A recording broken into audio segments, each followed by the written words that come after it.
My name is Waceke Nduati Omanga.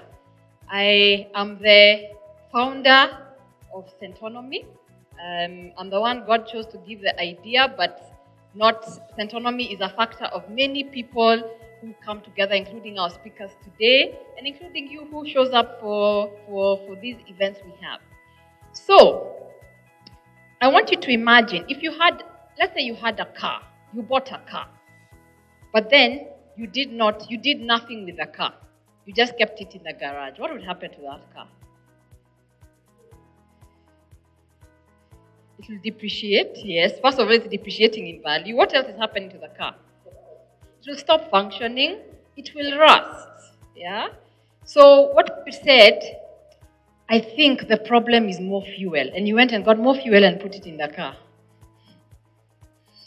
Does that help you? You're still not driving the car, note. But you've convinced yourself the problem is more fuel. So you say, I'll wait when I have more fuel. Then maybe one day you do get the more fuel. What happens? Does it help your situation, the car? Because you're not driving it. Now, I think a lot of us blame money. We say, until I have more money, I cannot make a move. True or not true? Yeah, so we're the person sitting with the car waiting for fuel. Yeah? If I had more money, I'd do so many things.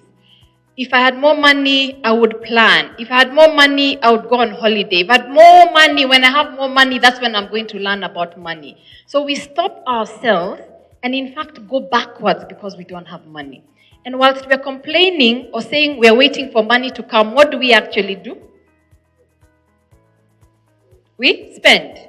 Yeah? So we even reverse the car. We're not driving it, we are reversing it. Yeah? Because we're waiting, while we're waiting for this more money, let's spend money. If money has the unfortunate incident of finding you there, even if more money comes, poor money has the unfortunate incident of finding you there, what happens? You'll spend it because you are already cultivating these bad habits. So it's never the money, it's the choices. Yeah, so write that down. It's the choices that we all have a part in playing.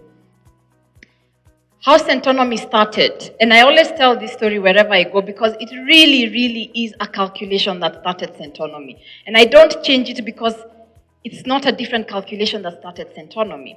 The calculation was the choice of how you spend 300 shillings. So I'm there waiting for money to come, but one day you do the calculation. What is 300 shillings a day times 30? 9,000. 9,000 shillings times 12? 108,000 shillings.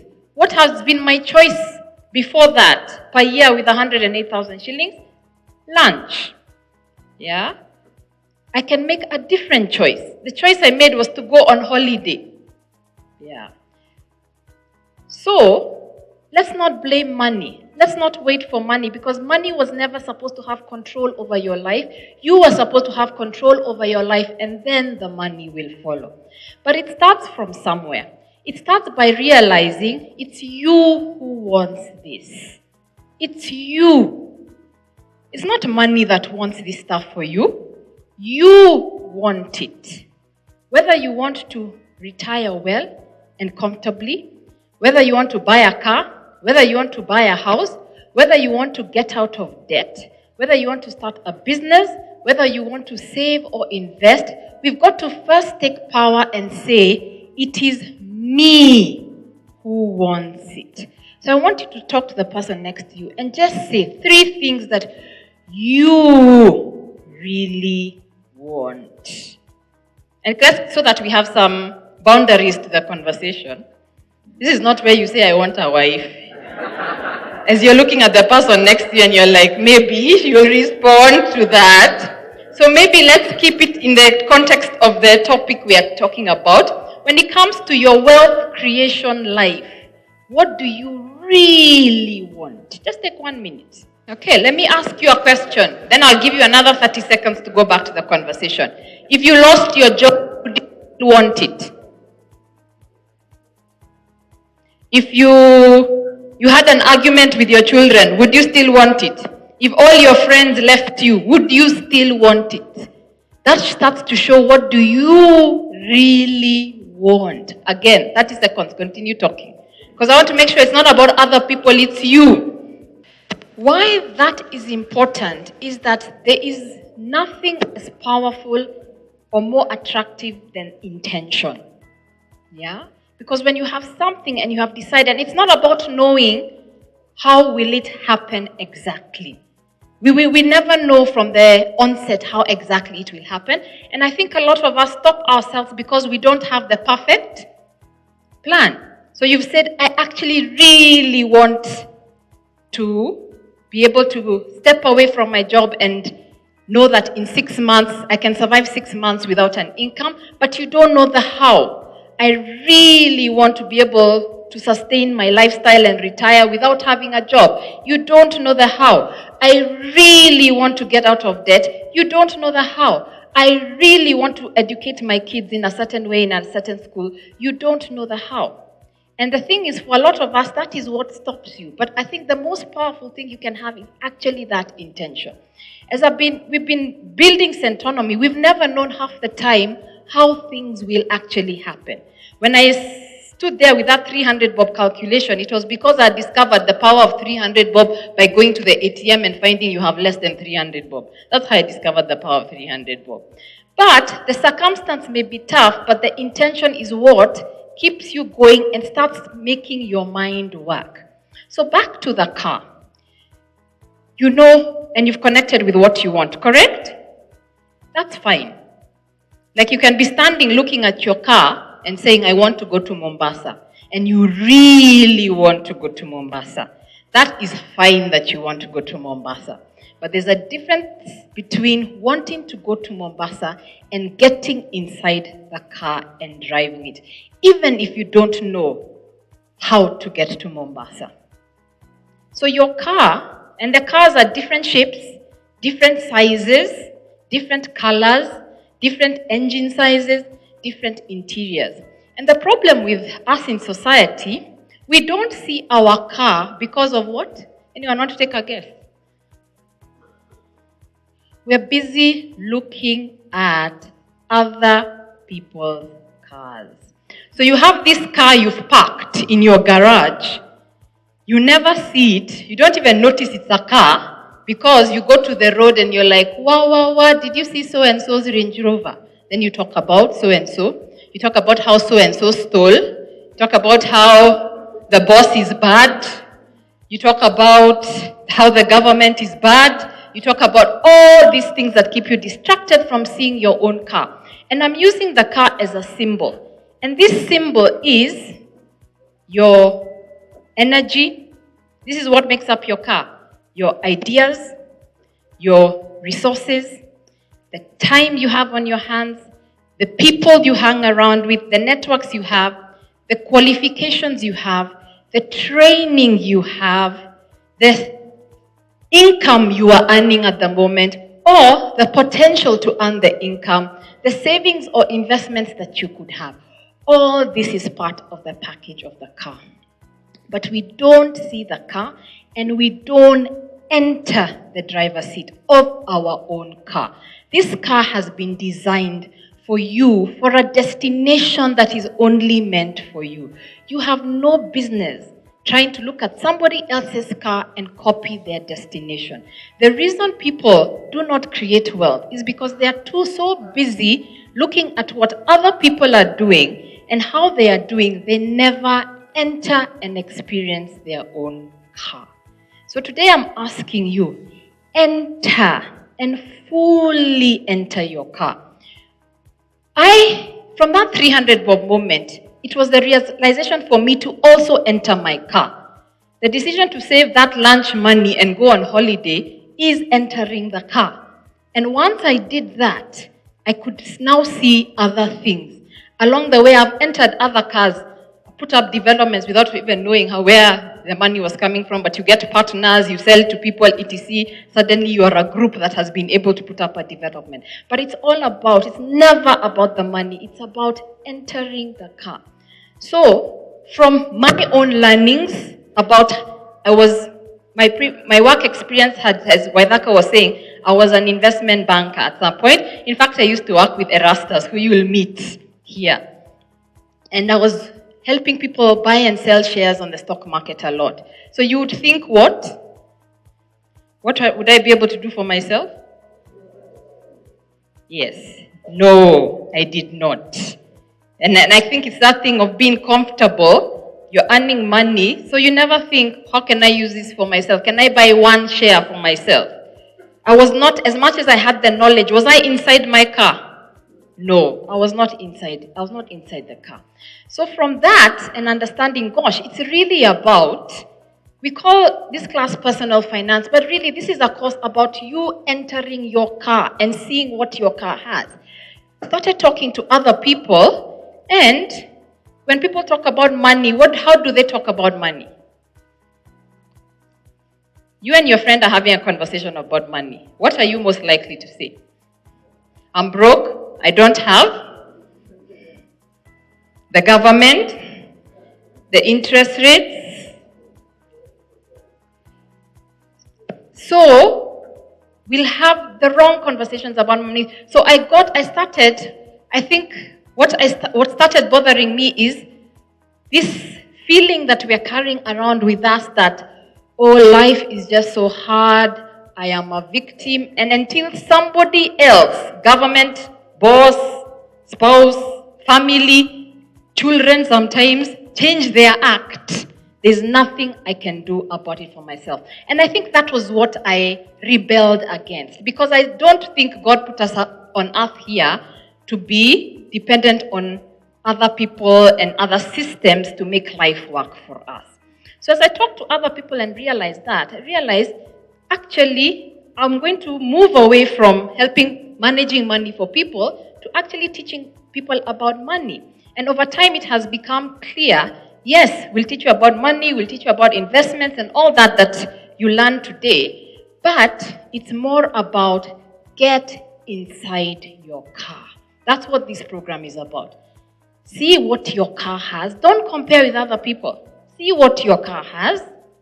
Get inside your car and drive your own car. In Centonomy, we have a word for our social circles who are full of noise, and we call them the poverty support group. Stop listening to the poverty support group. And the poverty support group sounds like, oh, life is so bad. Do you know my boss didn't give me a salary raise? Do you know what they're doing? We're never the ones who get paid enough. The government this, the Chinese that. Yeah, it is called, and sometimes we like, and you may be sitting here as the chairman of your poverty support group. So I'm going to ask you to give everyone some peace of mind and resign from your position. But what you hear becomes what you see. So rise above the noise, the social media noise. I mean, if you're on Twitter, Facebook, whatever, a lot of the time your mind is going backwards. You've put your car in reverse. Sometimes the noise will be, we have to even rise above our own families, the noise in the families. Once you've decided this is where your car is going, but leave all that. The most important noise is which one? The one that sits between your two ears. The one that also tells you you can't do it, correct? The one that tells you, let's do it later. Yeah, maybe for some of you, this is your 20th open day, and you're still saying, let's do it later. Yeah? It will only happen when this happens. This is only for some people. I don't have the right education. I don't have the right background. I was not born in the right family. I'm not in the right country. And we can go on and on and on. But you've just got to remember that. Picture yourself swimming in the ocean. Rise above it. And how do you rise above it? Purpose. Purpose yourself to go and have the right conversations. Purpose yourself to go learn something new. Join Centonomy. Learn a course. Watch the right things on YouTube. Yeah? Purpose yourself to read a book. Reading has become unfashionable all of a sudden. Yeah? Purpose yourself to read a book. Purpose yourself to spend your Saturday morning saying, let me go Take a drive to Thika and see what opportunities there are. Yeah? So that is about, despite the fact that the waves may be up and down, you purpose to rise above the water. And doing the right thing always will bring the right thing back to you. Yeah? Always, without a doubt. Along the way, in doing the right thing, there may be mistakes and there may be failures. It doesn't mean you are not doing the right thing, because the journey you're on in this car will have potholes. But all the potholes are, it's not I am a failure. All the potholes are is, okay, school fees has been paid. Okay. So when you fail, just understand, school fees has been paid. And if it was expensive school fees, yeah, I remember I once bought a plot of land where I was so conned. I lost a lot of money. But I was like, Kenyewe, I've lost a lot of money, but it was very expensive school fees, but I can see the value of that very expensive school fees. The school fees has repaid itself many times over. Yeah? Okay, so whatever lessons you've had to learn along the way, it's okay, it is just school fees. But the challenge is you can't keep rewinding. For example, you got into debt, it was hard, you got out. Now sometimes what do? We rewind the class. Correct? You're supposed to now move to standard 4. You're insisting on staying in standard 3. We go and take the same debt. We go and gamble again and take the same debt. Now, you've refused to graduate from the class. So, school fees will be different. So, move along with the school fees. But do the right thing. Savings and investments, if you do it consistently, will always create wealth for you. If you start having the right conversations, will always create the right things for you. If you start spending your time, it will always create the right things. It will never be, the right thing, unfortunately, is never the fashionable thing. If someone buys a new car and a flashy car on social media, how many rounds does that car do? It does the rounds. It trends, correct? A farmer with his dairy cows, is he trending? No, but let me tell you, that farmer, the wealth he is creating, you talk to that farmer, and I've talked to them, they'll tell you, my revenues are 10 million shillings. Quietly. A month. I'm not talking annually. A month. Quietly. The person with the Range Rover took it on a loan, but he's trending. So the right thing is never fashionable. It is never comfortable. Sometimes it is, you're having a nice ride, but sometimes it's a bumpy road. It is not comfortable. It is not quick, yeah, but it will always bring the results. And the best thing about doing the right thing and learning the right thing and understanding for your own car what the right thing is, it is you get to experience the best of yourself and the best of what your life can be. And then money comes as a tool and a resource to support that. Yeah? But without those decisions, money doesn't come. Money follows vision. Vision does not follow money. Yeah. So money is attracted by vision, is attracted by drivers in their car.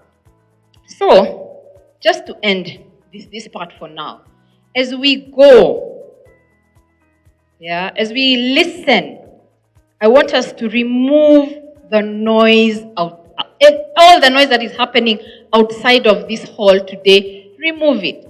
All the noise that is happening in your head, remove it. I want you to make a firm commitment to yourself.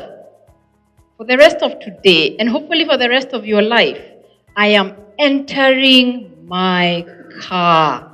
Because anything I've learned from talking to the watchman outside, to talking to billionaires, to talking to tellers in the bank, talking to CEOs, talking to people who've started their business yesterday, to talking to students, to talking to teenagers, is that everybody has a car. Everybody has a car.